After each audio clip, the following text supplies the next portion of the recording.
ओम शांति।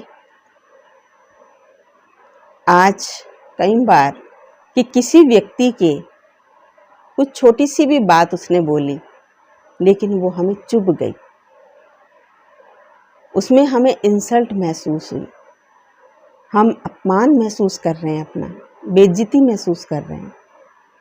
और वहीं दूसरी ओर कोई दूसरा अन्य व्यक्ति हमें उससे कई गुना ज़्यादा बातें बोल जाता है।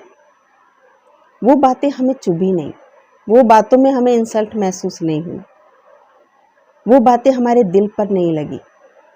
उनको हम कह देते छोड़ो, कोई बात नहीं। जैसे एक छोटा बच्चा हमें काट ले, हमारे बाल नोच ले, हमें कुछ भी फील नहीं होता है। और वहीं कोई बड़ा बच्चा वही कार्य करे तो हमें फील होता है। कोई बीमार व्यक्ति हमको 4 बात सुना देता है तो हमें फील नहीं होता है। और वहीं कोई स्वस्थ व्यक्ति, समझदार व्यक्ति हमको एक बात भी बोल देता है तो वो चुभ जाती है, वो महसूस हो जाती है, उसमें हमें अपमान महसूस हो जाता है, इंसल्ट महसूस होती है। शब्द वही थे, बातें वही थी, लेकिन एक जगह हमको सहन नहीं हुई और दूसरी जगह हमें वो कोई बड़ी बात नहीं लगी। ये क्यों स्थिति बनी? ऐसा हम क्यों फील करते हैं? सिचुएशन एक जैसी है, लेकिन महसूसता अलग अलग है। दोनों शब्दों में, दोनों बातों में हमारी फीलिंग अलग है। जैसा भी हम फील करते हैं, वो फीलिंग, वो महसूसता जो सामने वाला व्यक्ति हमें दे रहा है, शब्द दे रहा है, या कोई बात बोल दी उसने, या कुछ उलहना दिया, वो शब्द हमारी इंसल्ट नहीं करते हैं, वो बातें हमारी इंसल्ट नहीं करती हैं। इंसल्ट करती है हमारा भाव, सामने वाले के प्रति हम क्या भाव रखते हैं, सामने वाले के प्रति हम क्या सोचते हैं, उसके प्रति हमारी मनोस्थिति कैसी है। उस हिसाब से हमको कहीं पर अपमान महसूस होता है और कहीं पर कोई बड़ी बात भी हमें बड़ी नहीं लगती है। कहीं पर तो एक छोटा सा शब्द भी हमको कांटे की तरह लगता है और कहीं पर 2-4 बड़ी बातें भी हमको इजीली लगती है। कोई बात नहीं, बोल दिया, कोई बात नहीं, वो नादान है, वो लाचार है, उसका हक है, ये शब्द हम बोल देते हैं। ये दोनों चीज़ों में हमारी मनोस्थिति सामने वाले के प्रति कैसी है, उस आधार से हमको कहीं महसूस होता है और कहीं महसूस नहीं होता है। कहीं पर हमको हमारा ईगो सामने आ जाता है तो वहां हमें अपमान महसूस होता है, और कहीं पे हमारा ईगो सामने नहीं आता है तो वहां हमें अपमान महसूस नहीं होता है। तो वो बातें दुख नहीं दे रही हैं, वो शब्द दुख नहीं दे रहे हैं, वो शब्द हमारी इंसल्ट नहीं कर रहे हैं, लेकिन हमारी मनोस्थिति हमें वैसा फील कराती है, हमें वैसा महसूस कराती है। कोई हमारे अपने हैं जिनके प्रति हमें ये मन में भाव रहता है कि इनके लिए हमें कुछ करना है, इनको हमको जीवन में कुछ बनाना है, इनके प्रति हमारी रिस्पॉन्सिबिलिटी है। वहां हमें उनकी कोई बात, कोई शिकायतें, कोई शब्द बुरे नहीं लगते, क्योंकि वहां हमारी स्थिति उनसे ऊंची है, इनके लिए हमें कुछ करना है, कुछ देना है। माना वहां हम उनसे थोड़ा ऊंची स्टेज पर हैं, हमारी मनोस्थिति उनके लिए कुछ करने की है। तो वहां यदि वो हमें शिकायत करते हैं, कोई उलहना देते हैं, कोई बात ऐसी बोल देते हैं, आपने तो कुछ नहीं किया, तो हमें कोई बड़ी बात नहीं लगती और हम मन में ये भाव रखते हैं कि हम इनके लिए करें, जो ये हमसे अपेक्षा रखते हैं हम इनको वो दें, क्योंकि वहां हम उनको अपने से ये महसूस करते कि हाँ, हम इनको देने वाले हैं। लेकिन जहां ये बात आती है कि हमें कुछ देना नहीं है उनको, माना हम अपने आप को उनके बराबर का समझते हैं। तो वहां हमें अगर वो कोई बात बोलता है व्यक्ति, उनके प्रति हमारे मन में ये भाव नहीं है कि हमको इन्हें कुछ देना है,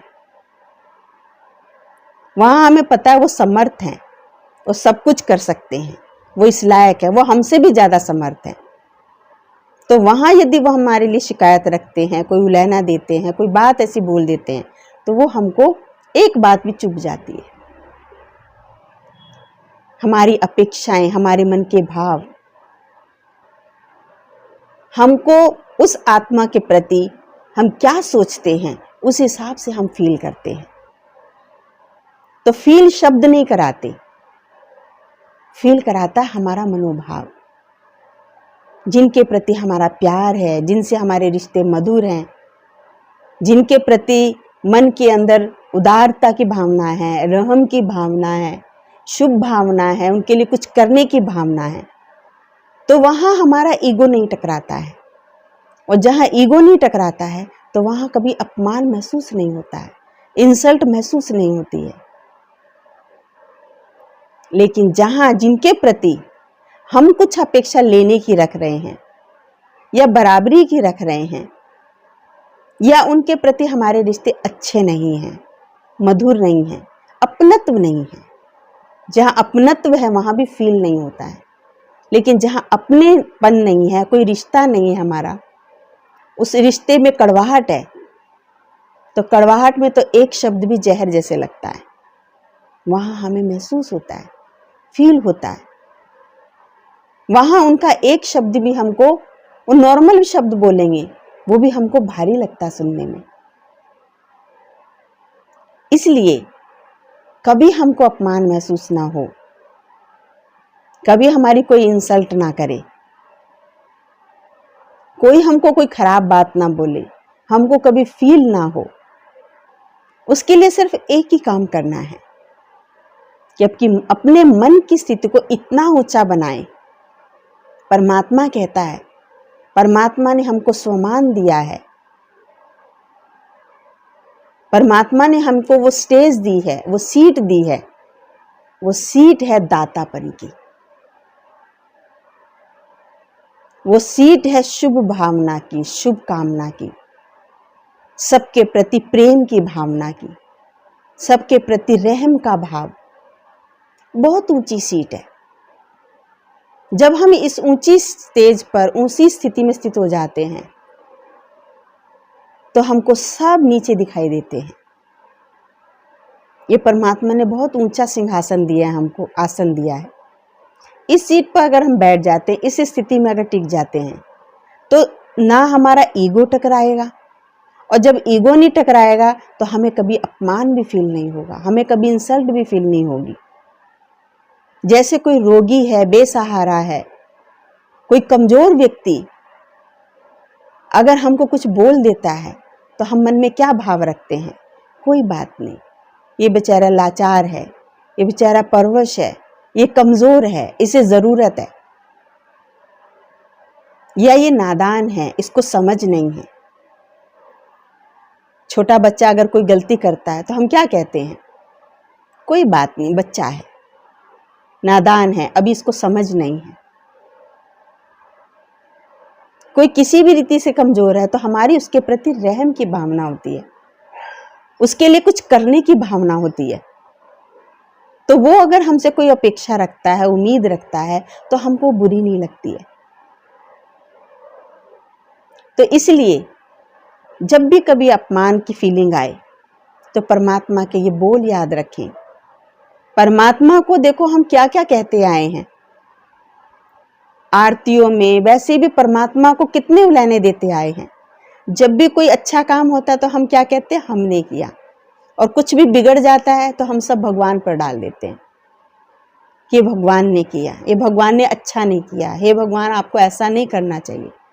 हम कितनी सारी बातें भगवान के लिए बोलते हैं, बहुत सारी खराब बात भी हम भगवान के लिए बोल देते हैं। लेकिन भगवान, क्योंकि वो दाता है,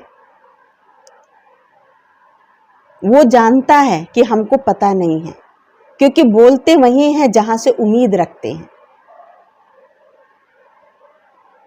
हम भगवान से उम्मीद रखते हैं, इसलिए हम बोलते हैं कि भगवान हमेशा फिर भी हमारा अच्छा करने के लिए लगा रहता है, हमेशा हमारे भले की सोचता है, हमेशा हमारे कल्याण की सोचता है, हमेशा हमारे लिए शुभ सोचता है, शुभ भाव रखता है और दया का सागर है, सदा दया करता है। तो एक स्थिति हमको अपमान से भी और अभिमान से भी, दोनों से मुक्त कर देगी। फिर जीवन में कभी हमें अपमान महसूस नहीं होगा, जीवन में कभी हमारा ईगो नहीं टकराएगा, क्योंकि हमारी स्थिति ऊंची है। तो परमात्मा ने हमको इतना सुंदर सा एक सरल रास्ता बताया है कि अपनी दृष्टि ऐसी बना लें, क्योंकि भगवान की दृष्टि सबके प्रति रहम की है और हम भगवान के बच्चे हैं। तो भगवान कहता है, परमात्मा कहता है कि अपनी दृष्टि हर एक के प्रति कल्याण की बनाओ, रहम की बनाओ, दया की बनाओ, उनके लिए शुभ बनाओ, तो हमारी स्टेज बहुत ऊंची हो जाएगी। फिर किसी का बोल, किसी के शब्द, किसी के कार्य, किसी ने नुकसान कर दिया, किसी ने हमारा काम बिगाड़ दिया, किसी ने हमारे लिए खराब बोल दिया, वो अपमान नहीं लगेगा, दिल में उसके प्रति रहम आएगा और वो जो अपेक्षा हमसे रखते हैं हम उसको दे सकेंगे। जीवन में कभी कोई हमारा अपमान ना कर सके, कोई हमारा निरादर ना कर सके, कोई हमारी इंसल्ट ना कर सके, उसके लिए अपने मन में, अपनी दृष्टि में, अपने भाव में सबके प्रति रहम बसा लें, कल्याण का भाव बसा लें, दया का भाव बसा लें, दुआ का भाव बसा लें, तो कोई आपका इंसल्ट नहीं करेगा, कोई आपका अपमान नहीं करेगा। ओम शांति।